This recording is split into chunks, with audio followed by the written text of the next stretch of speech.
أنفسنا وسيئات أعمالنا من يهده الله فلا مضل له ومن يضلل فلا هادي له وأشهد أن لا إله إلا الله وحده لا شريك له وأشهد أن محمدا عبده ورسوله.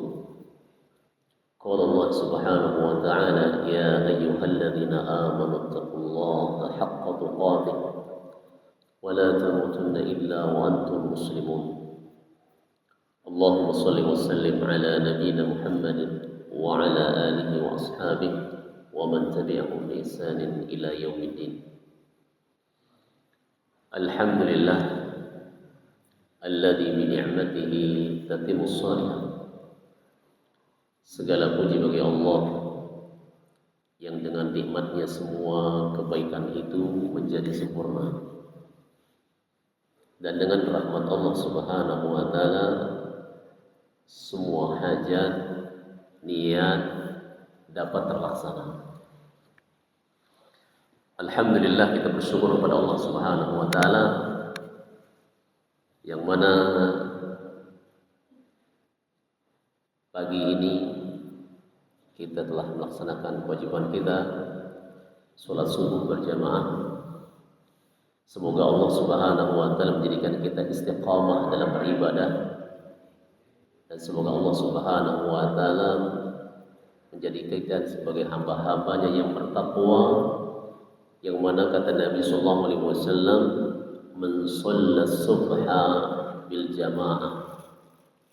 Barang siapa yang sholat subuh secara berjamaah, faka'annama shalla kullailah, annama shalla lailah kullah, seolah-olah dia itu sholat sepanjang malam. Ini kelebihan sholat subuh berjamaah ini. Nabi mengatakan seolah-olah kita itu sholat subuh seperti sholat semalam suntuk. Utamaannya luar biasa.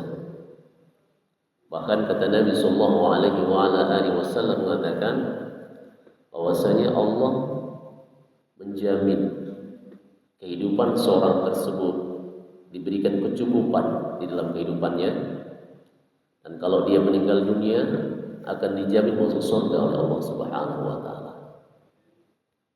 Yang mana kata Nabi sallallahu alaihi wasallam, salasatun dhaminun Allah.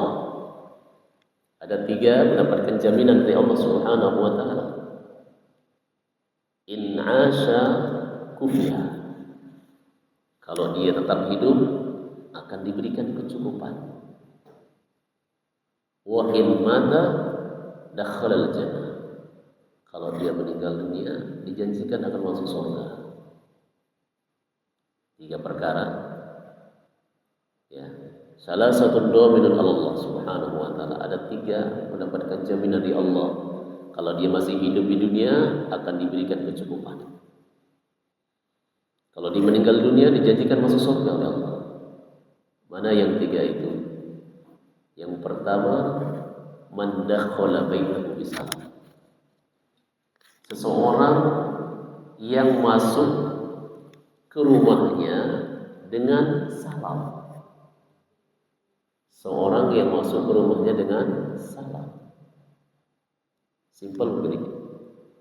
Mudah ya. Yang kedua, man kharaja ilal masjid. Seorang yang pergi ke masjid. Seorang hamba yang pergi ke masjid. Tapi pergi ke masjidnya bukan mencari ISIS-nya. Kalau di rumah pergi ke masjid nyari ademnya. Kalau di rumah mampet larinya ke masjid. Bukan itu. Tapi yang dicari apa? Untuk melaksanakan sholat yang 5 waktu. Man kharaja ilal masjid. Barang siapa yang pergi ke masjid dengan tujuannya, maksudnya apa? Untuk melaksanakan sholat berjamaah di masjid. Tuh, ini dia. Yang ketiga mana dia? Man kharaja fi sabilillah. Man kharaja fi sabilillah. Seorang yang keluar dari rumahnya dengan tujuan fi sabilillah. Fisabilillah pada zaman dahulu Nabi sallallahu alaihi wasallam berperang dengan para orang-orang jahiliyah pada zaman dahulu. Kalau sekarang nggak ada peperangan sekarang. Maka para ulama mengatakan fisabilillah juga termasuk mana seorang yang keluar dari rumahnya dengan tujuan mencari ilmu. Keluar dari rumahnya, pergi dari rumahnya dengan tujuannya mencari ilmu. Hal ini berdasarkan dari hadis Nabi sallallahu alaihi wasallam, "Man kharaja fi talabil ilmi fa huwa fi sabilillah hatta yarja." Barang siapa yang keluar dari rumahnya, man kharaja fi talabil ilmi, dengan tujuan mencari ilmu, pergi dia ke majelis-majelis ilmu. Barang siapa yang keluar dari rumahnya tujuan mencari ilmu, pertembaran di muka bumi ini mencari ilmu, fa huwa fi sabilillah, maka dia itu berada di jalan Allah. Hatta yarji'a, sampai kembali ke rumahnya kembali. Seorang keluar rumahnya niatnya mencari ilmu, sampai dia kembali ke rumahnya, masuk ke rumahnya kembali, dia berada dalam jalan Allah. Jadi tiga ini bisa kita lakukan. Maka dengan tadi yang kedua tadi mengatakan man kharaja ilal masjid, seorang yang keluar dari rumahnya tujuan pergi ke masjid dengan tujuan untuk melaksanakan sholat yang 5 waktu. Kalau datang waktunya pergi.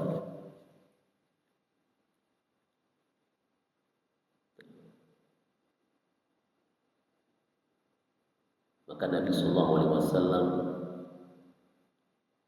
setelah membaca firman Allah Subhanahu wa ta'ala, doa yang kita hafal itu, doa yang paling kita hafal itu doa apa, Pak? Doa sepujakan. Siapa yang gak hafal doa ini?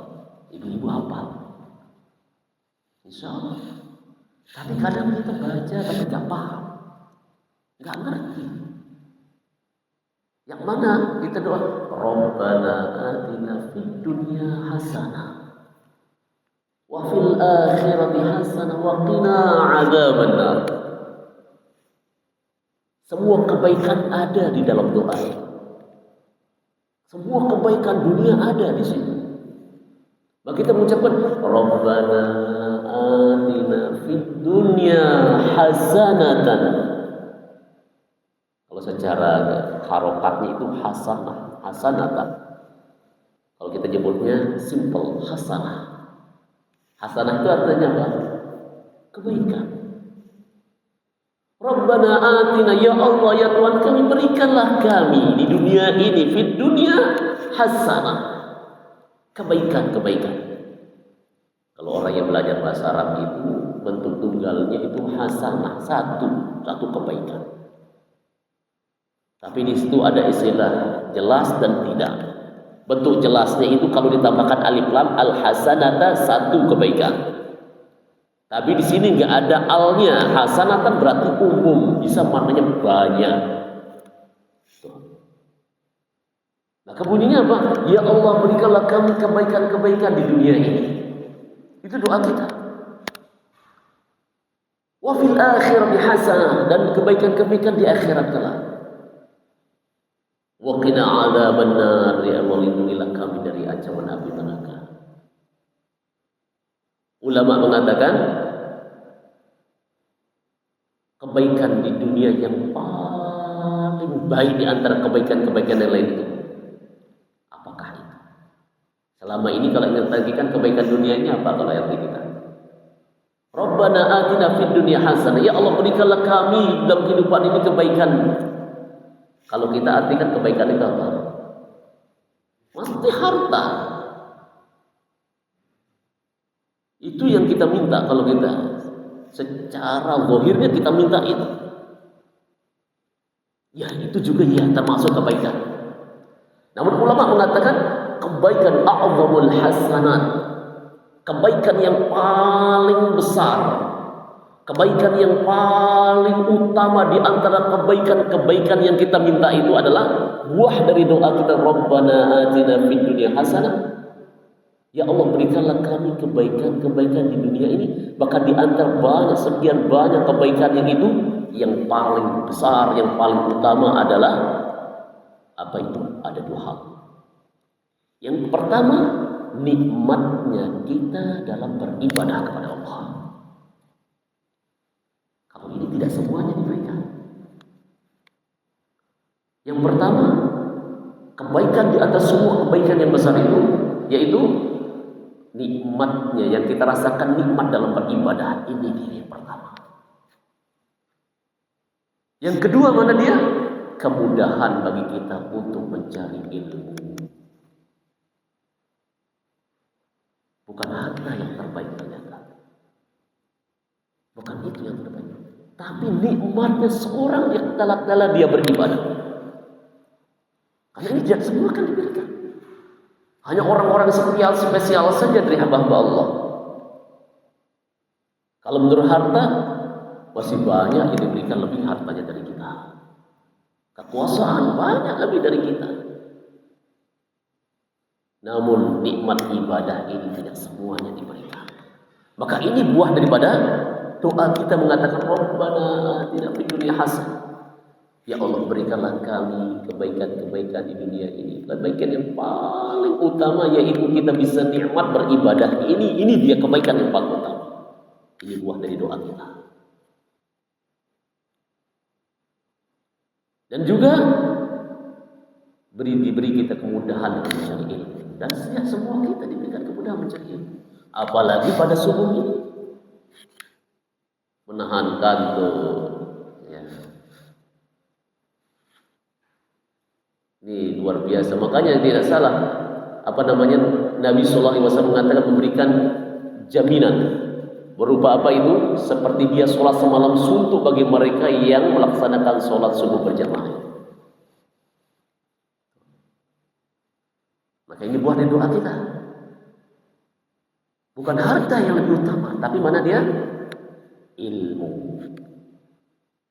Karena kata Nabi Sallallahu Alaihi Wasallam mengatakan bahwasanya Nabi Sallallahu Alaihi Wasallam, para nabi tidak mewariskan dirham wala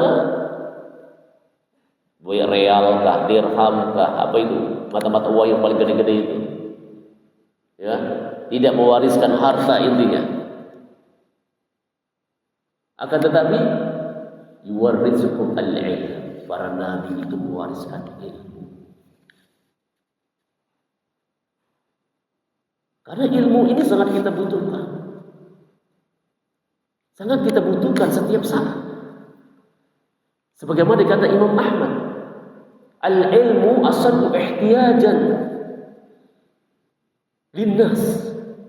Ilmu sangat dibutuhkan bagi manusia, oleh manusia. Lebih butuh kita daripada makan dan minum. Kalau seharinya kita butuh makan berapa kali? 2, 3. Kalau yang takut nasi itu paling 2 kali. Pagi, siang, malam juga berapa. Nah, menjaga kesehatan. Yang masih doyan makan ya 3 kali mungkin lebih, tapi nggak mungkin 4-5 kali. Secara umumnya 2-3 kali.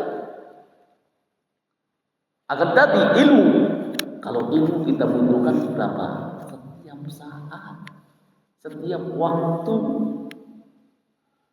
Masuk rumah butuh ilmu, keluar rumah butuh ilmu, berjalan butuh ilmu, bermuamalah dengan sahabat, dengan kerabat, dengan tetangga butuh ilmu, bekerja butuh ilmu, berjalan pun butuh ilmu. Apa ya? Kapan kita nggak butuh ilmu itu? Masuk kamar mandi butuh ilmu, keluar butuh ilmu. Masuk masjid, keluar masjid. Kita berbicara pun ada ilmunya. Kapan kita nggak butuh dapat ilmu? Maka beliau mengatakan, apa kata Imam Muhammad? Al-ilmu asyaddu ihtiyajan linnas. Ilmu itu sangat dibutuhkan oleh manusia. Daripada makan minum, minat ta'am wa syarab, daripada makan dan minum. Kalau makan dan minum itu 2 kali sehari, 3 kali. Tapi kalau ilmu lebih kita butuhkan setiap saat. Maka itulah kata Nabi sallallahu alaihi wasallam, talabul ilmi fardhatun 'ala kulli muslim. Menuntut ilmu itu wajib bagi setiap muslim. khususnya ilmu agama, khususnya ilmu din. Bapak Ibu hormati Allah Subhanahu wa taala tadi mengatakan Allah menjamin kehidupan di dunia ini dan akan diselamatkan di akhirat, dimasukkan jadi Allah Subhanahu wa taala surganya. Salah satu dia yang mana kharaja ilal masjid, seorang yang keluar pergi ke masjid untuk melaksanakan sholat berjamaah. Tapi ini kewajibannya laki-laki. Kalau perempuan nggak diwajibkan. Nah, lebih spesialnya lagi perempuan itu nggak diwajibkan. Laki-laki diharuskan ke masjid. Itu tujuannya kita bangun masjid untuk apa? Untuk melaksanakan, untuk menghadap Allah Subhanahu wa taala secara berjamaah. Tapi kalau perempuan tidak diwajibkan ke masjid. Tapi kalau mereka ingin ke masjid jangan dilarang. Karena kata Nabi sallallahu alaihi wasallam, la tamna'u ima'akum al-masajid. Jangan kalian larang, jangan kalian cegah istri-istri kalian itu kalau ingin pergi ke masjid silakan, jangan dilarang.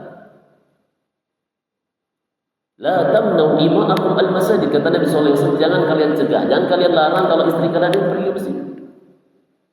Akan tetapi apa kata Nabi? Wa buyutuhunna khairul lahunna. Akan tetapi rumah-rumah itu lebih baik bagi mereka. Tapi kalau dilarang jangan. Kalau pergi ke masjid silakan. Selama dia pergi ke masjid itu tidak menunjukkan fitnah, memunculkan fitnah. Tujuannya ingin mungkin pergi ke masjid lebih khusyuk, pergi karena sholat di masjid itu lebih khusyuk kita di masjid di rumah. Di masjid rumah Allah itu kita lebih khusyuk, baik itu berdoa, berzikir, sholat itu khusyuk kita di rumahnya Allah Subhanahu wa taala. Enggak ada gangguan. Kalau di rumah banyak godaannya, banyak gangguan. Itulah bedanya rumah Allah dengan rumah kita.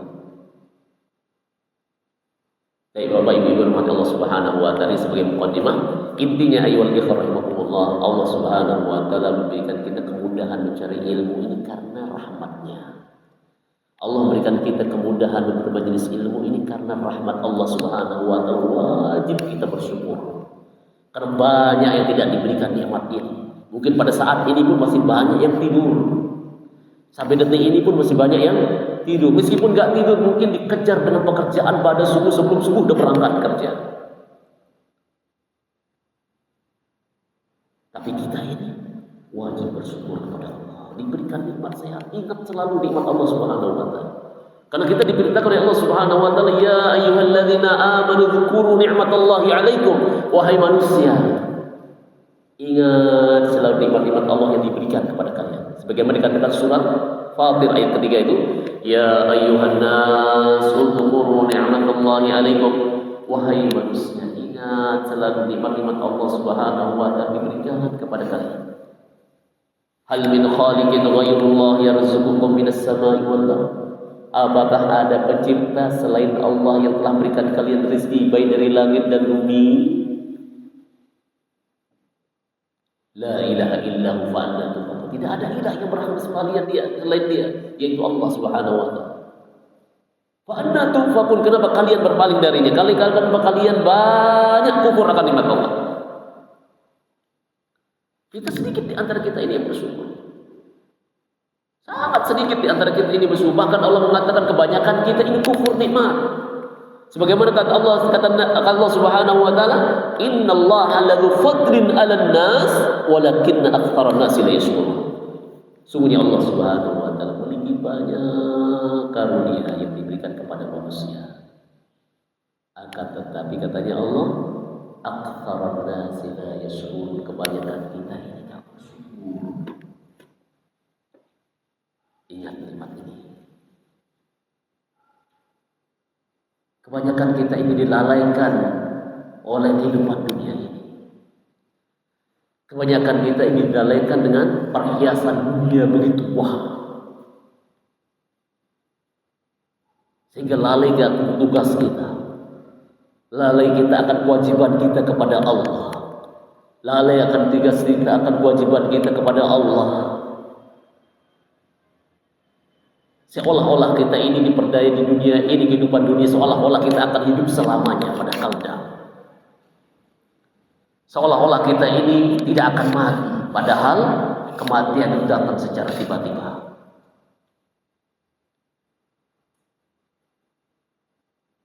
Sebagaimana kata Allah Subhanahu wa taala, innamal hayatud dunya illa mata'ul ghurur. Sesungguhnya kehidupan dunia itu adalah kehidupan yang menipu, kesenangan yang menipu. Innamal hayatud dunya illa la'ibun wa lahun. Kehidupan dunia itu adalah permainan dan tipuan.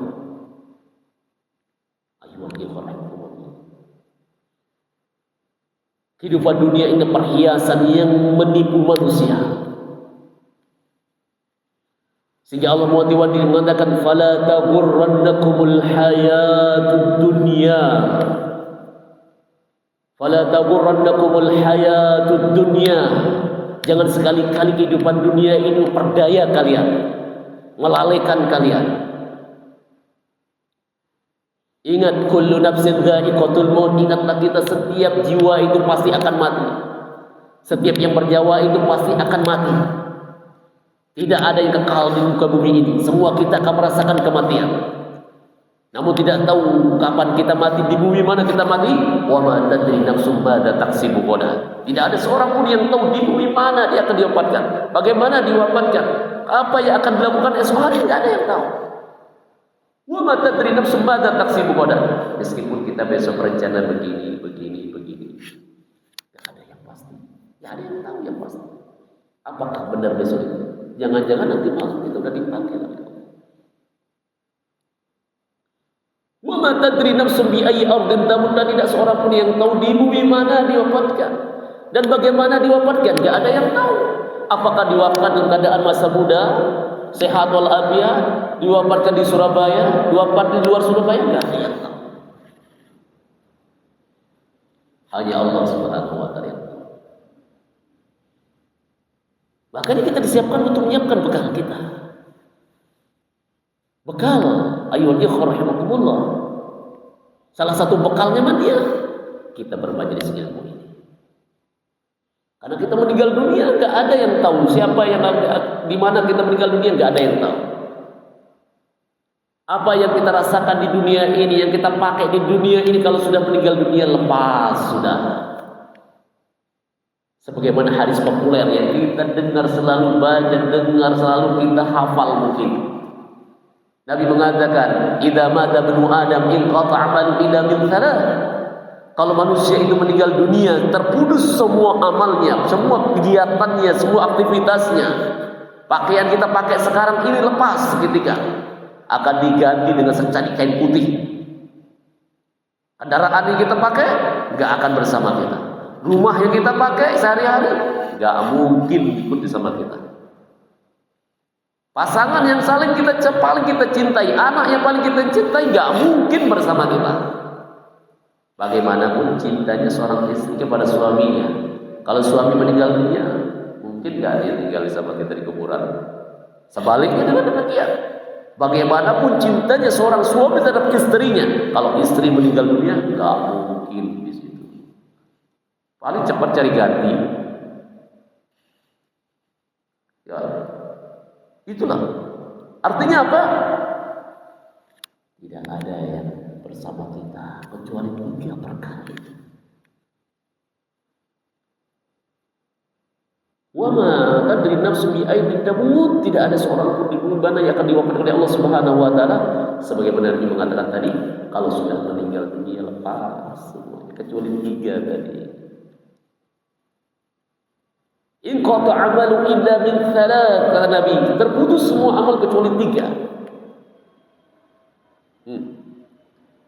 Mana dia? Min shadaqatin jariyah.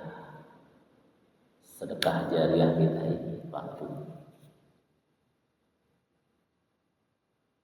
Harta yang disimpan di bank, harta yang disimpan di brankas, itu bukan hak kita yang asli. Milik kita yang asli mana dia? Yang kita dermakan, yang kita keluarkan. Karena kan sudah meninggal dunia, itu akan jadi rebutan ahli waris. Kalau meninggal dunia ini akan haknya ahli waris. Yang bersama kita mana dia? Bukan yang kita simpan itu, tapi yang kita dermakan, yang kita keluarkan setiap saat, setiap waktu. Ini kata Nabi, min shadaqatin jariyah, sedekah jariyah yang kita keluarkan. Yang kedua malah au ilmin yuntafa'u bihi, ilmu yang bermanfaat, ilmu yang kita gali, yang kita cari, yang kita amalkan, yang kita ajarkan. Bermajelis ini makanya harus semangat, ya, harus semangat, karena ini adalah akan menjadi bekal kita. Setiap langkah dari rumah ke sini itu dicukupkan sedekah. Setiap langkah kita dari rumah ke sini itu dicapkan sedekah. Pulang pun dicap sedekah, distempel sedekah. Kalau dia berdiam diri di rumah, apa yang kita dapatkan? Ini yang akan menyeberangi kita kalau kita sudah meninggal. Kita tahu ilmunya, kita amalkan ilmunya, kita ajarkan anak kita, Anda ajarkan istri kita ajarkan seorang istri ngajar suaminya, diingatkan suaminya, seorang suami ngajarkan istrinya, seorang kakek ngajarkan cucu-cucunya, lalu diamalkan. Seorang anak, istri, suami, siapapun yang diajarkan mengajarkan orang lain, lalu mengalir pahala bagi mereka. Ini dikatakan sedekah jariyah, ilmu yang bermanfaat. Ini di ayat ikhwan.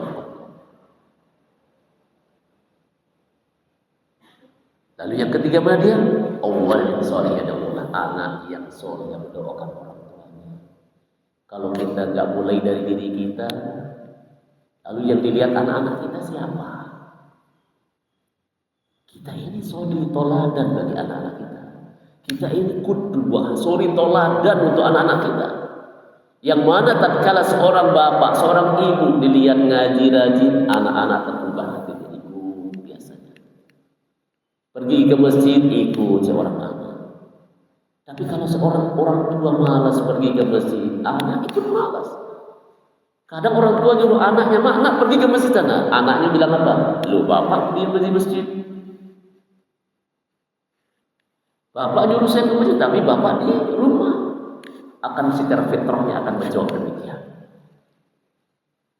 Makanya ayuhal ikhwah rahimakumullah, di sini dalam pentingnya kita menghadapi kehidupan kita di dunia ini adalah kita perhatikan besok kita akan meninggalkan dunia ini. Maka ini dikatakan bab kita sekarang ini tentang hadis yang ke-33 melanjutkan ya Pak. Nah ini kan melanjutkan kitab Arba'in Nawawi. Ini masuk ke bab hadis yang ke-31 tentang bab zuhud ini. Nyambung dengan awal tadi dengan mukadimah ini. Apa itu tentang zuhud? Ya, tentang zuhud. Dari hadis Nabi sallallahu alaihi wasallam, kita bacakan hadisnya di sini. Hadis yang ke-31 tentang bab zuhud. Zuhud itu lawan daripada gemar. Zuhud itu lawan daripada gemar atau suka. Itu zuhud. Ya. Yang mana zuhud itu sikap hati yang tidak bergantung kepada dunia. Ya. Zuhud itu sikap atau jiwa kita tidak bergantung kepada dunia. Artinya apa? Lebih mengutamakan akhirat dari dunianya. Karena kehidupan dunia ini hanya sementara. Kehidupan yang abadi itu ada di akhirat. Kehidupan dunia sifat sementara dan tidak semua kita ini sama. Tidak semua kita ini sama kehidupannya di dunia. Ada yang umurnya sekian, ada yang lebih pendek, ada yang lebih panjang. Bagaimana macam? Ada.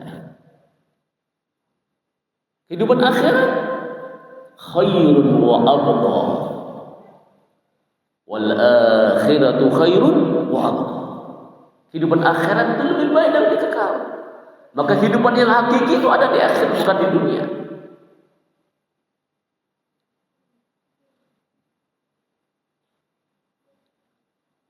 Karena Allah juga semua mengatakan wa innamal hayatud dunya illa lahu wa la'ib wa innad daral akhirati lahiyal hayawan. Sebagaimana Allah mengatakan surat Al-Ankabut, innamal hayatud dunya illa lahun wa la'ib. Semuanya kehidupan dunia itu adalah lahun, tipuan, wa la'ibun, permainan. Wa innad daral akhirati lahiyal hayawan. Kehidupan akhirat inilah yang abadi.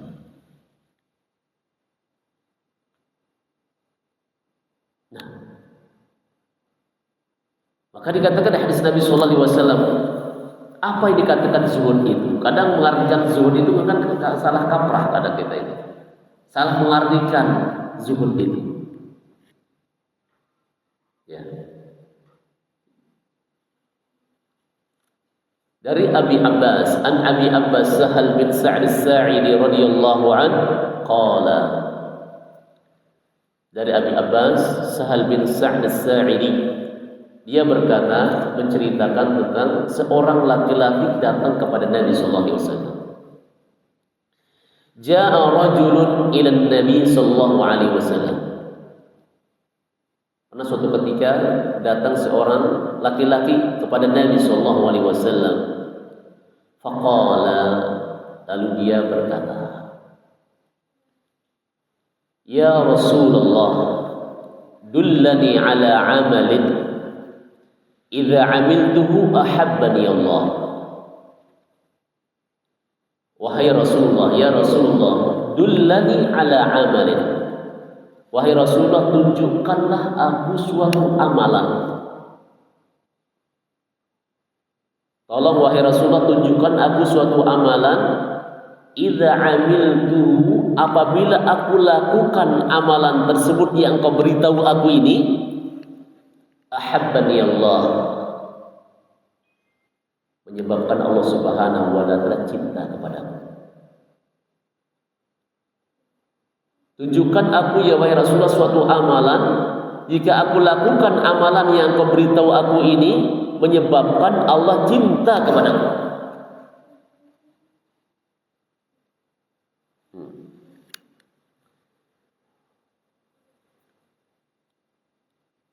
Ahabbani Allah wa ahabbani nas. Bukan hanya Allah yang suka, tapi manusia juga suka kepadaku.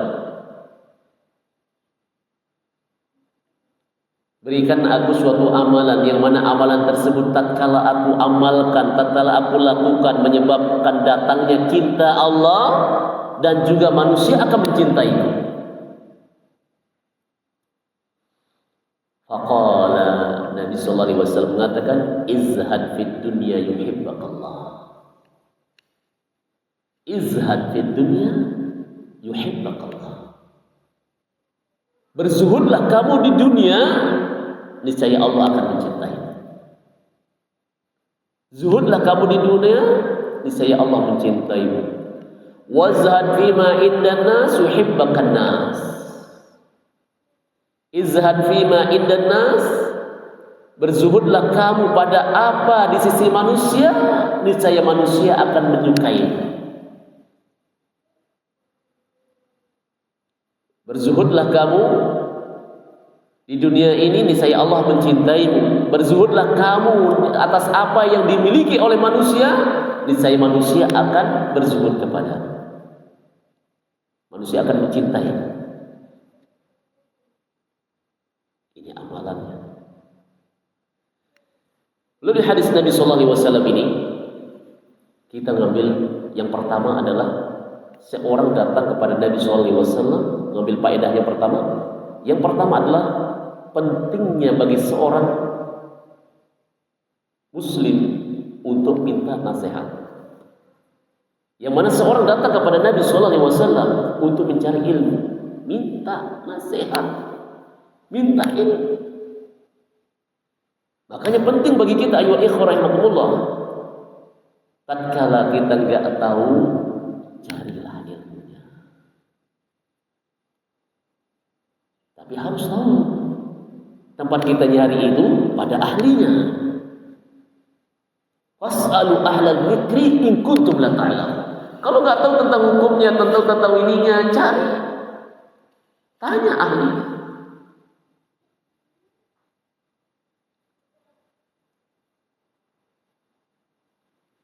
Nasihat ayyuhal ikhwah rahimakumullah, kedudukannya tinggi di sisi Allah Subhanahu wa taala. Jangan segan kita minta nasihat. Jangan segan kita minta saran. Meskipun itu sama pasangan kita, Bapak. Meskipun itu sama istri kita. Nabi sallallahu alaihi wasallam tatkala beliau menjanjikan berhaji, waktu itu pada perdamaian Hudaybiyah, dari Madinah berangkat ke Mekah dengan rombongan Nabi, para sahabat dan istri beliau. Tatkala sampai di Mekah, nggak dibolehkan untuk berhaji, dilanggar perdamaian Hudaybiyah ini. Para sahabat berkata, "Ya Rasulullah, bagaimana ini? Kau telah menjanjikan kita saat ini kita akan berhaji." Tapi orang-orang jahiliyah dahulu ditahan, disetor, membatalkan perdamaian. Sehingga para sahabat bingung semua. Sehingga Nabi SAW mengatakan para sahabatnya begini saja, para sahabat dulu.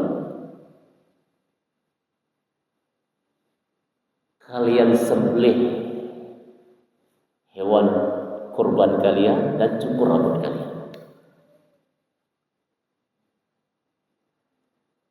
Sembelih hewan kurban kalian dan cukur rambut kalian. Para sahabat bengong, diam.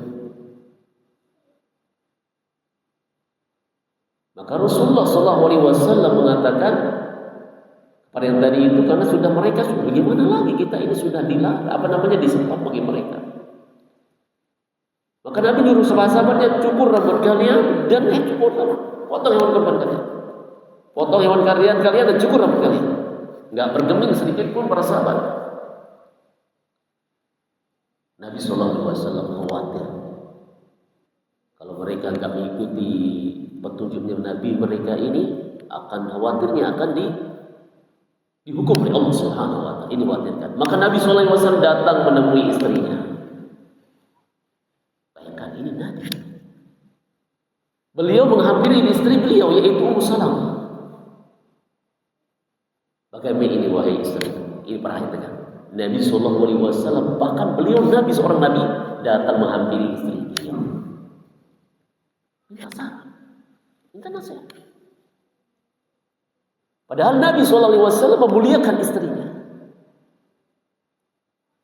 Padahal ini utusan Allah Subhanahu wa taala. Bayangkan. Ini artinya apa? Ngajari kita selaku umatnya, ya, ngajari kita selaku umatnya bahwasanya seorang suami itu punya pasangan. Yang mana seorang pasangan tersebut dihormati, dihargai, dihargai, dihormati dan diorangkan. Nabi datang kepada istri beliau, sehingga istri beliau Ummu Salamah berkata, bagaimana, ada apa gerangan ya Rasulullah? Kok kelihatannya wajahmu bukan biasanya? Diceritakanlah istri beliau bahwasanya begini suami para sahabat itu begini, tapi nggak mau melakukan. Gimana lagi orang-orang jahiliyah udah menyetopnya?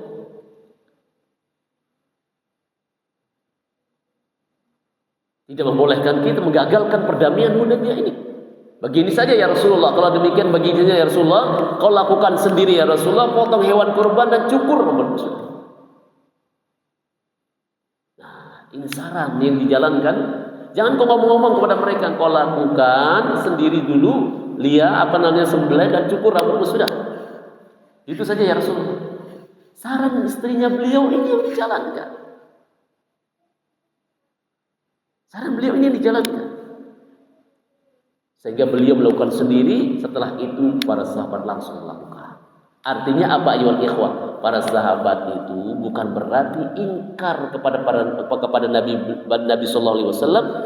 Para sahabat itu melihat contoh dulu dari Rasulullah.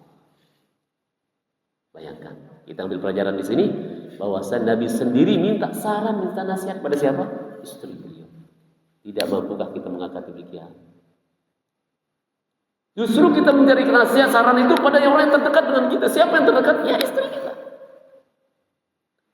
Seorang suami jangan segan minta nasihat kepada seorang istri. Begitu juga seorang istri jangan segan minta nasihat kepada suaminya.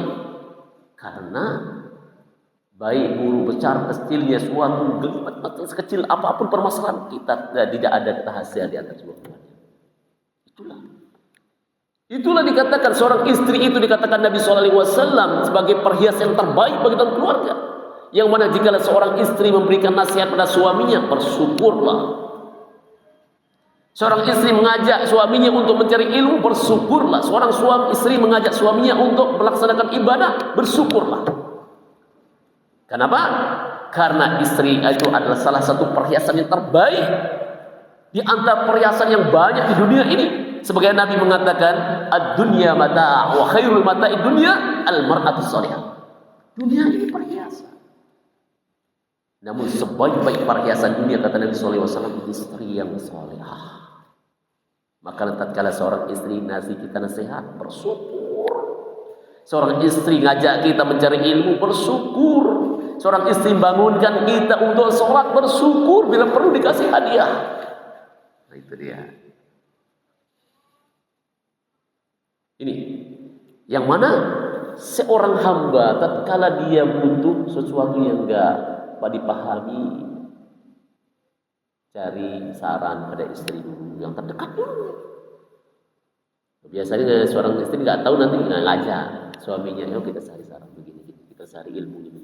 Ini pentingnya ilmu. Kenapa? Ad-dinu an-nasiha, agama itu nasihat. Pentingnya. Nah, tatkala ada yang minta nasihat dan kita yang diminta nasihat, kewajiban kita untuk menasihati dia. Kata Nabi mengatakan, hakul muslim alal muslim, hak seorang muslim terhadap muslim yang lainnya, idza stansahaka ifansahu. Jika engkau dimintai nasihat, maka nasihati dia. Ini. Tatkala seorang muslim siapa yang minta nasihat kepada kita, maka kewajiban kita untuk beri dia nasihat. Wa idza stansahaka fansahu. Jika dia minta nasihat kepadamu, berikan dia nasihat. Ini kewajiban. Hak bagi seorang muslim tatkala seorang saudaranya minta nasihat padanya, nasihati. Nah, ini yang pertama, ayyuhal ikhwah menunjukkan bahwasanya ada seorang datang pada Nabi SAW, ya Rasulullah dullani ala amalin idza amiltu habbani Allah wa habbani an-nas. Ya Rasulullah, berikanlah aku suatu petunjuk atau tunjukilah aku suatu amalan yang mana tatkala aku lakukan ini yang menyebabkan Allah cinta kepadaku dan manusia cinta kepadaku. Maka Nabi mengatakan, uzhud fi izhad fi dunya yuhibbukallah. Zuhudlah kamu di dunia. Zuhud itu maksudnya apa di sini? Bukan meninggalkan dunia semuanya, bukan. Bukan itu namanya zuhud. Meskipun bukan meninggalkan hal yang halal. Kita punya harta, namun hartanya itu digunakan pada yang sebenarnya. Inilah katanya zuhud. Bukan nggak harus punya, bukan harus kere banget, nggak seperti itu. Jangan diartikan zuhud itu meninggalkan semuanya. Ya, jangan diartikan zuhud itu meninggalkan penderitaan dunia ini. Mobil ditinggal, kendaraan ditinggal, pakaian yang bagus ditinggal, rumahnya pun ditinggal, pakai yang gubuk-gubuk saja. Bukan itu. Jangan diartikan zuhud itu sepikiran. Tatkala kita punya kendaraan, gunakanlah kendaraan itu pada tempatnya. Gunakan kendaraan itu sebagai kendaraan untuk meraih kebaikan-kebaikan di dunia, mengantar kita ke surga. Itu zuhud.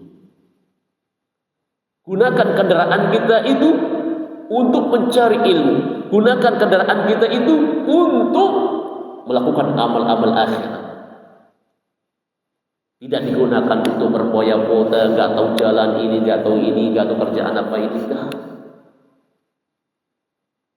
Jadi zuhud itu bukan meninggalkannya, tidak, tapi gunakan. Kita punya kendaraan, gunakan kendaraan itu berapa.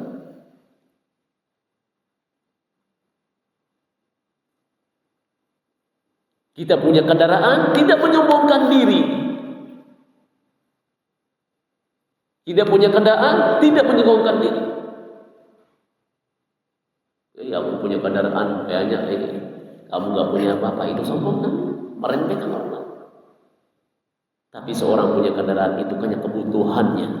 Kebutuhan mengantar anaknya sekolah, kebutuhannya untuk bekerja, kebutuhannya untuk beribadah kepada Allah. Ini namanya zuhud. Bukan berarti meninggalkannya. Wah, aku tinggalkan dunia ini. Pakaian-pakaian bagus-bagus aku tinggalkan. Tidak, bukan itu. Justru kalau kita beribadah, kita dimintakan untuk berpakaian-pakaian yang bagus. Nah, kita juga menghadap Allah Subhanahu wa Ta'ala, masa kita pakai pakaian yang jelek?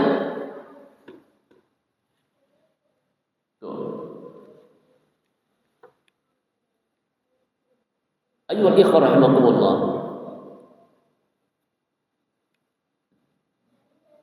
Intinya ayyuhal ikhwah rahimakumullah, apapun yang kita punya ini di dunia ini adalah digunakan untuk akhirat. Itulah namanya zuhud. Kita punya kedudukan, punya harta, segala-galanya kita punya. Tapi kita tawadhu, rendah hati, tidak menyombongkan diri. Ini sifat tawadhu di sini. Kita ingat bahwasanya apa yang kita miliki adalah hadza fadlu mir rabbi. Katakan demikian. Apa yang kita miliki itu, biar kita tidak lupa kepada Allah Subhanahu wa Ta'ala. Apa yang kita miliki itu, ingat. Yang tidak kita punya, yang kita punya ini bandingkan dengan mereka yang tidak punya. Kita punya kendaraan, punya handphone yang bagus, punya apa lagi, Pak? Rumah yang besar.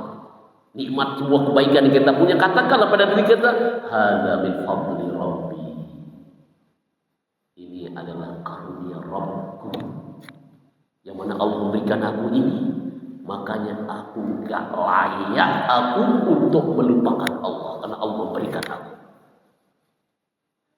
Bandingkan dengan saudara-saudara kita yang lebih bawah dari kita, yang lebih rendah dari kita. Cara kita bersyukur di sini. Karena Nabi mengatakan, "Unzur huwa man asfala minkum." Lihat kepada orang yang lebih rendah dari keadaannya. Lihat dari mereka, masih ada yang di bawah dari masa aku ini diberikan ini, masa aku lupa akan yang memberikan karunia ini. Masa aku lalai akan memberikan yang memberikan aku karunia ini. Katakanlah pada diri kita, hadza min fadli rabbi, ini karunia Rabbku. Sebagaimana dikatakan Nabi Sulaiman alaihissalam diberikan pemberdahaan begitu banyak. Nikmat yang banyak diberikan oleh Allah Subhanahu wa Ta'ala. Dia berkata, hadza min fadli rabbi, ini karunia Rabbku. Nanti dibaca dalam surat An-Naml ayat ke-40. Di surah Nabi Sulaiman berkata, hadza min fadli rabbi, ini adalah karunia Rabbku. Karena begitu banyak yang nikmat yang diberikan.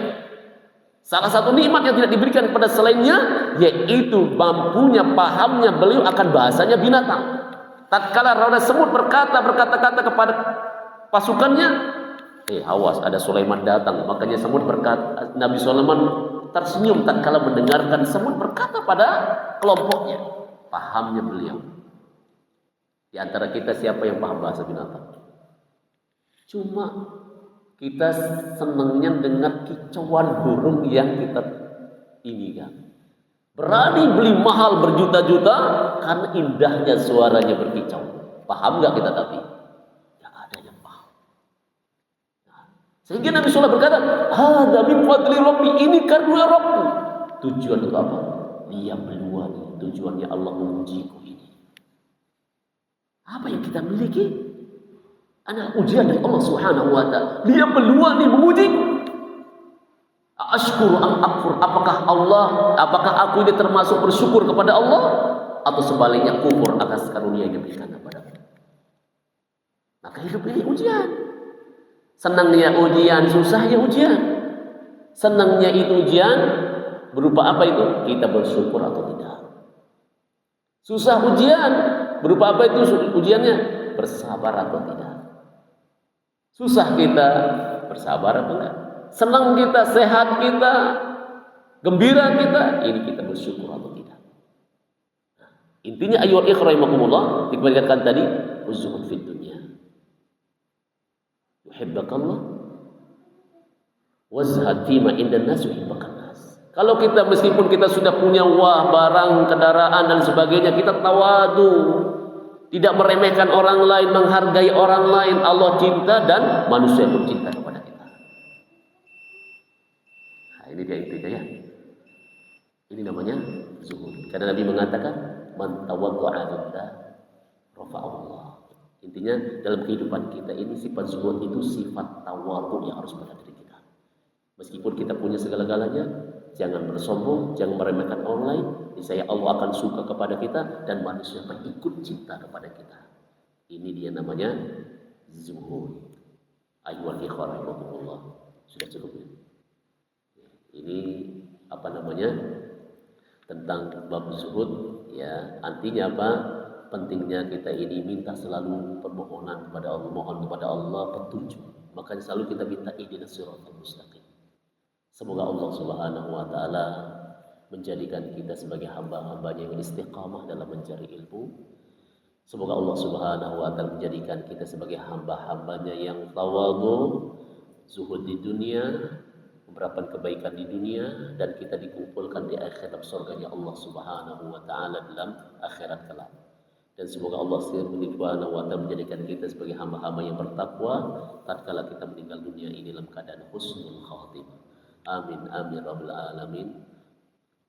Allahumma qsim lana min khasyatika ma tuballighu Allahumma qsim lana min khasyatika ma tuballighuna bihi jannatak wa min al-yaqini ma tuhawwinu bihi alaina masa'ibad dunya wa matti'na Allahumma bi asma'ina wa absarina wa quwwatina abadan ma ahyaytana waj'alhu al-waritha minna waj'al tha'rana 'ala man zalamana wansurna 'ala man 'adana wa la tusallit 'alaina bi dhunubina man la yarhamuna bi rahmatika ya arhamar rahimin. Rabbana atina fid dunya hasanah wa fil akhirati hasanah wa qina 'adzabannar.